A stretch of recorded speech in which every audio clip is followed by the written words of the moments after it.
Tapi saya minta maaf untuk buat Pak Sutioso. Saya minta maaf kepada Pak Sutioso, minta maaf sebesar-besarnya kepada Pak Sutioso dan kepada anak cucu dan keluarga semua. Karena Pak Sutioso dari Komando Pasukan Khusus Baret Merah, saya sangat hormat dan saya sangat kagum sama beliau. Atas kesalahan saya kemarin saya mengucap itu, saya minta maaf sebesar-besarnya.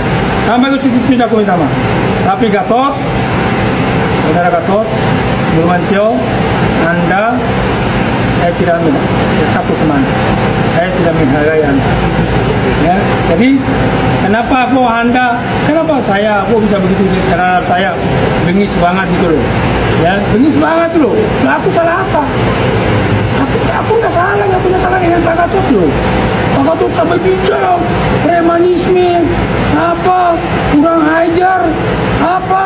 Aku salah apa? Pak Gatot yang aku hormati, yang aku muliakan, mantan Bapak Panglima TNI. Saya sedih loh, Pak Gatot bisa sangat luar biasa kaya, gemas.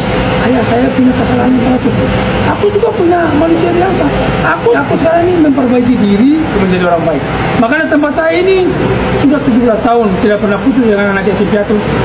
Saya bolak-balik tanah suci. Saya bawa orang, bukan saya bisa umroh. Saya bawa orang, cuma saya bawa 40 orang, 30 orang, 20 orang saya ajak kasih umroh mereka. Dan uang halal, nggak ada uang haram. Kalau ada uang haram, yang dudukkan lapor kepada Pak Polisi. Kok Pak Gatot kok Pak Sutioso kayaknya diam aja, Pak Gatot kayak orang kebakaran jenggot gitu. Jadi saya sedih juga sih kok Pak Gatot kayak sama saya, kayak saya punya dosa yang Pak Gatot loh. Saya tidak sebut nama Pak Gatot loh. Tolong Pak Gatot jangan mengganggu saya. Pak Gatot bisa habisin saya yang sangat luar biasa. Asik Pak Gatot bicara masalah peristiwa Depok pembakaran mobil polisi. Saya sudah menelpon Pak Kapolda Metro, Pak Karyoto, dan saya menelpon Kabako Polres Depok.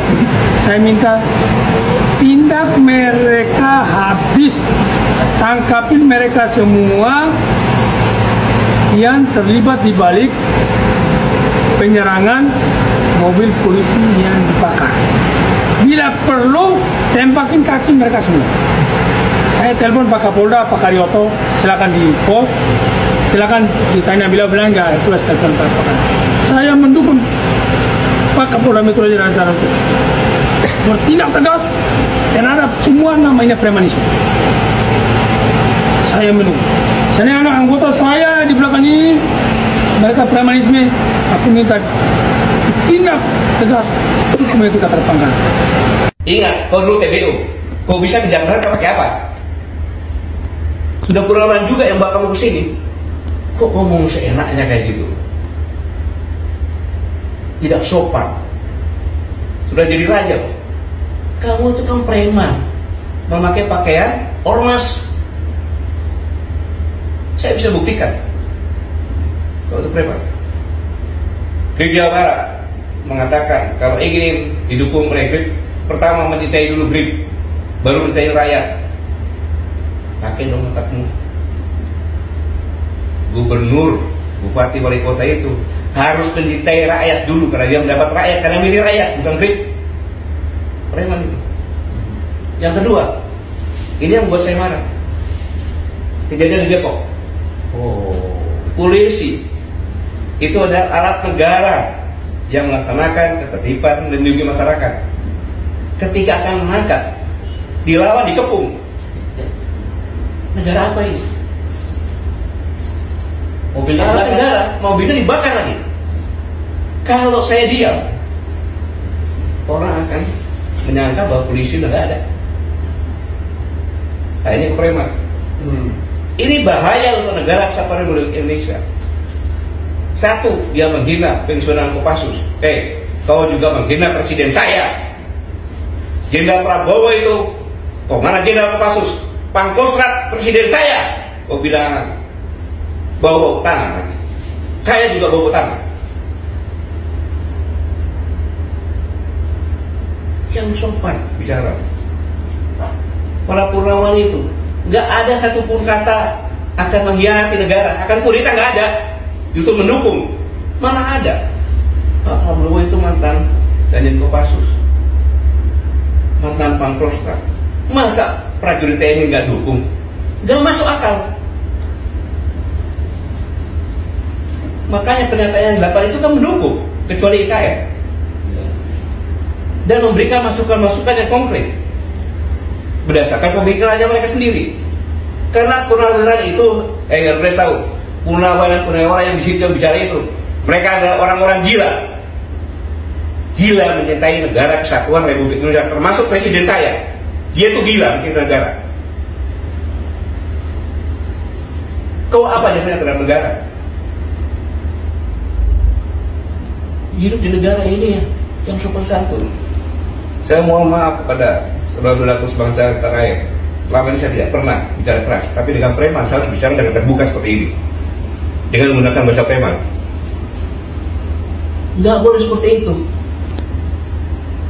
Semua TNI juga akan menjadi purnawirawan.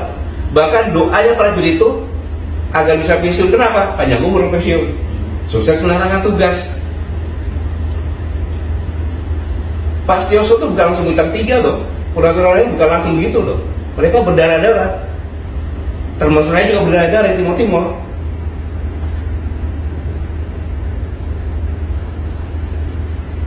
Dan yang lebih parah lagi, kalau negara sudah dikuasai preman, kehancuran akan terjadi. Tujuan dibangunnya ormas apa sih? Tujuannya dibangunnya ormas itu kan mengkonsolidasi, kemudian mengorganisir orang untuk memiliki tujuan dan visi yang sama. Pasti tujuan dan visinya baik, di ADRT-nya pasti baik. Untuk itu harus dilakukan pembinaan. Artinya bahwa ormas-ormas segera mengidentifikasi anggota-anggotanya yang dinilai melakukan aksi premanisme. Kalau anggota-anggotanya dinilai melakukan aksi premanisme atau mengatasnamakan lembaganya, melakukan tindakan-tindakan yang melawan hukum, maka pimpinan organisasinya harus segera melakukan pemberhentian, pemecatan, dan pembekuan kelembagaan. Ya, buat saudara Hercules, hati-hati aja ya. Jawara Betawi lagi mantau lu semua. Jangan lu rumasa lu paling hebat. Lu merasa lu preman, lu kepala preman. Jawara Betawi takut sama lu? Enggak. Sedikit pun kami nggak pernah takut siapapun. Darah mengalir darah saya orang perwira. Ya, seorang perwira TNI, nggak pernah saya takut siapapun. Yang saya takuti nama Allah Subhanahu Wa Taala, itu doang. Jangan lu rumasa di kampung gue tuh seenaknya lu berlaku ya. Orang Betawi ini, Jawara Betawi lagi mantau-mantau lu, hati-hati. Jangan lu merasa paling hebat, enggak. Di atas langit ada langit. Suatu saat lu akan bakal jatuh juga. Hati-hati.